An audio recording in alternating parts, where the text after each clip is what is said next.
There are a lot of Dragon Ball games out there that acknowledge Dragon Ball GT is real. The filler arc of Dragon Ball has gone through a lot. There was a time when it was completely ignored, everyone was pretending like it never existed, and nowadays I feel like fans accept it for what it was. Even though it's non-canon, it did give us some awesome moments and some awesome characters. But back in the day, after the end of Dragon Ball Z, it felt like Dragon Ball GT was legit, like it was an actual part, the official sequel to the Dragon Ball that we all loved. Filler wasn't even a part of my vocabulary when this was coming out, and so naturally, we did get some Dragon Ball GT games. We've seen Super Saiyan 4 and Omega Shenron in a few Dragon Ball games throughout history, but only 2 games were brave enough to put the words Dragon Ball GT in their cover. And today, we're gonna rank them. I'm on a mission to play, finish, and rank every Dragon Ball game in existence, and if this sounds interesting to you, welcome to episode 4 of the ranking of Dragon Ball games.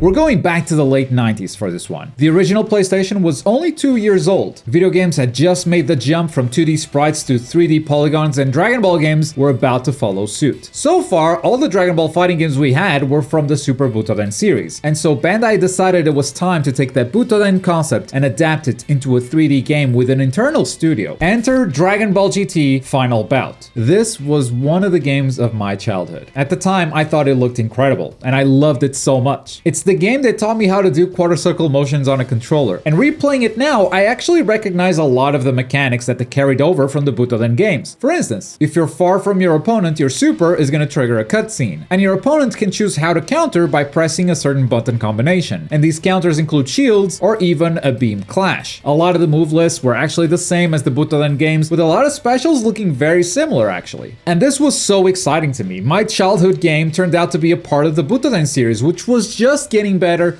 over time, which is why I wish I had never replayed this. This won't surprise a lot of you, as I'm sure you've seen many people calling this the worst Dragon Ball fighting game of all time, to which I would say many people haven't played Taiketsu. But it is a disappointing game. Changing the engine from 2D to 3D completely broke a lot of what I loved about the Butoden series. Movement now feels heavy and very sluggish instead of snappy and fast like you'd want the Dragon Ball game to feel like. A prime example of this is this awkward turning animation, and the way they coded hit stun and combo cancels was so careless that this might be the easiest fighting game ever to just build infinite combos. You can simply do specials over and over, and there is nothing the opponent can do about this. They are stuck in a true infinite. Basically, if you play against someone who knows what they're doing, you get touched once and you die. It's that simple. But I needed to test this game's capabilities as a fighting game, which is why I hosted a tournament for this, inviting friends and pro fighting game players alike. The one rule I enforced for this tournament was banning infinites. But even then, the whole thing was pretty cursed. This is the winning shot. The super connects and it's biscuit! This beam actually hit Goku's head, and that's how the Kid Buu player won. Unfortunate. So Final Bout fails tremendously as a fighting game, but what about as a single player game? Are there some cool game modes, some unlockables? Well, there's a versus mode and a tournament mode, which is basically a versus mode too. But if you play against a CPU in a series of battles, eventually you will face off against the one unique boss fight this game has, which is Baby Monkey, and that's just as clunky of a boss fight as you would expect. If you make it through though, you unlock the entire roster and you see credits. And yeah, that's it. So even the single player content isn't that special. Besides, as kids we used to just unlock all the characters with a cheat code on the start screen anyway, so we could fight against each other with Super Saiyan 4 Goku. That really is the only time that this fighting game kind of works. It's when 2 people have no idea what they're doing and they're just Dragon Ball fans. So it's hard to defend this game because it just fails on so many levels, but I can't help but being a little fascinated by some of its unique quirks. For instance, this was the first officially licensed game in North America. It took a while for Dragon Ball Z to take off in the US, and when it did, Bandai looked at their catalog, saw that this was coming out, and decided to localize it. But they did so before Funimation dubbed Dragon Ball, so all the voices that you hear in game are not the ones you're used to. You seem happy. You're gonna give it all you got from the start, huh?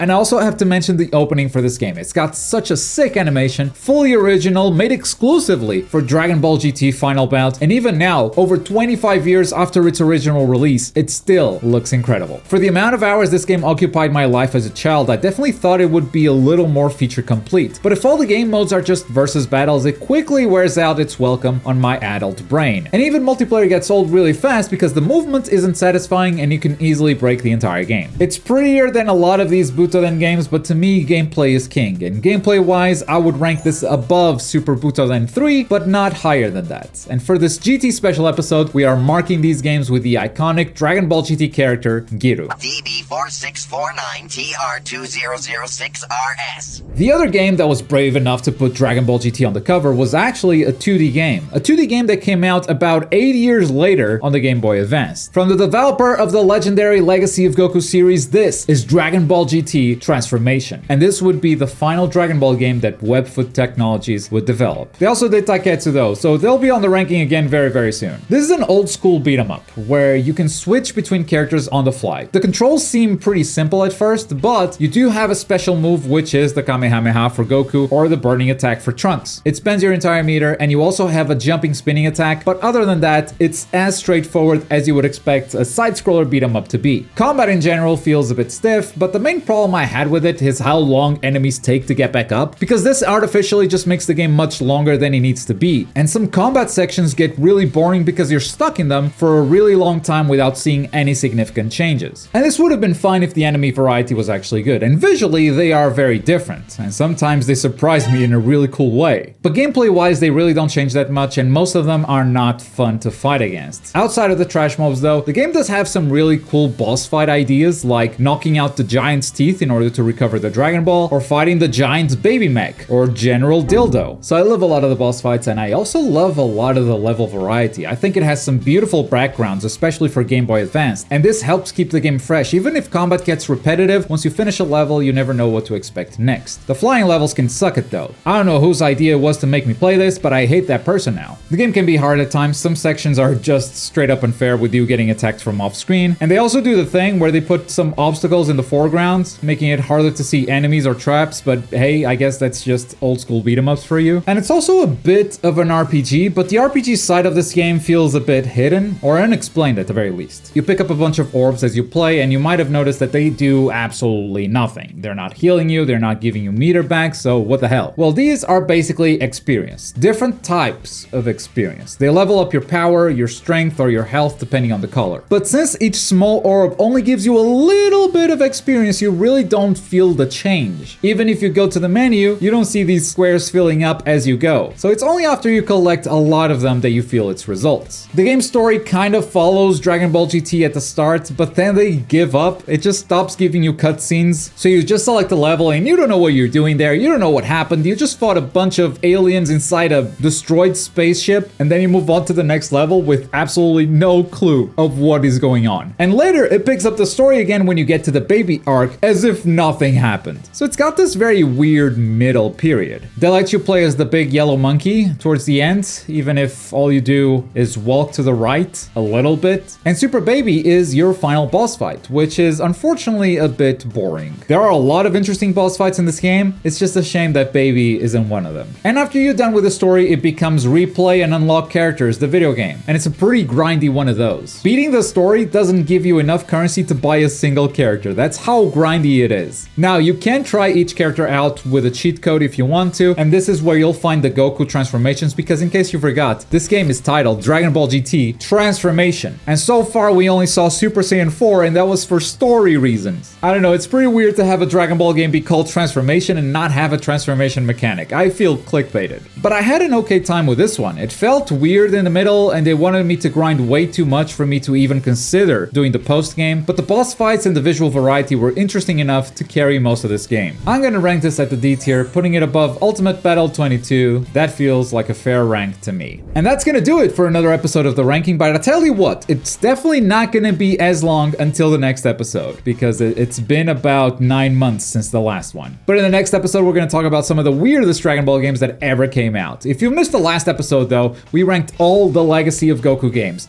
which you may have seen in the ranking now includes the best DBZ game on our list so far. Thank you so much for watching. Bye.